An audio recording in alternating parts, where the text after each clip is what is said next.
在唐代最繁華的都城長安，車水馬龍，燈火不息，來自各地的讀書人雲集於此，準備參加科舉考試。其中有一位年輕人，姓鄭，人稱鄭勳。鄭勳出身名門，家境富裕，長得又英俊瀟灑，本來前途一片光明。但初到長安的他，很快被這座城市的繁華迷住了眼。有一天，他在街市中偶然看見一位女子，那就是李娃。李娃居住在平康坊，是當時名動一時的名妓。她不僅美貌出眾，眉眼如畫，更難得的是氣質優雅，談吐不俗。她的一舉一動都讓人着迷。鄭勳一見之下，心神俱失。不久之後，他設法與李娃相識，並頻頻前去探望。李娃對他也表現得溫柔可親，笑語嫣然，兩人很快親密起來。鄭勳沉浸在這段感情中，幾乎把所有心思都放在李娃身上。為了討她歡心，他大手筆花錢、宴飲、賞玩、贈送金銀珠寶，毫不手軟。日子一天天過去，他帶來的錢財也像流水一樣消失。起初，李娃與他的老鴇對他百般殷勤，但當鄭勳的財物漸漸耗盡時，態度也悄悄發生了變化。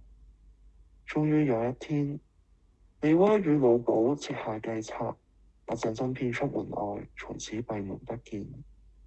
任憑他如何呼喊哀求，都無人理會。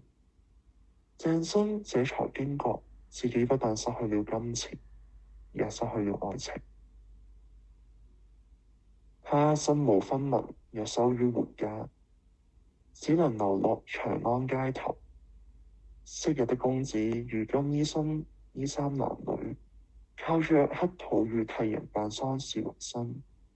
他曾在寒風中捱餓受凍，也曾在人群中低頭受辱，人生跌落谷底。有一次，他因為替人哭喪而聲情並茂，竟被人稱讚哭得最好，從此便以此為業。這樣的境遇與他昔日的身份形成了強烈的對比。而另一邊，李娃在將鄭勳趕走後，表面上恢復了往日的生活，但內心卻漸漸不安。某一日，他外出時，偶然在人群中看見一個形容枯槁、聲音沙啞的男子。他仔細一看，竟然是鄭勳。那一刻，他怔住了。曾經風度翩翩的少年，如今竟落到如此地步。那種巨大的落差，讓李娃內心受到強烈的衝擊。他開始回想起過去兩人相處的時光，也意識到自己當初的冷酷與無情。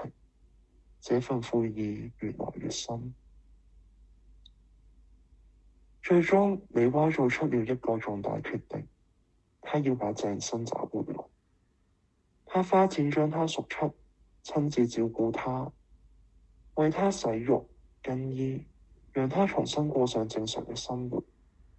他不再只是那個精於算計的名妓，而是真心誠意地對待他。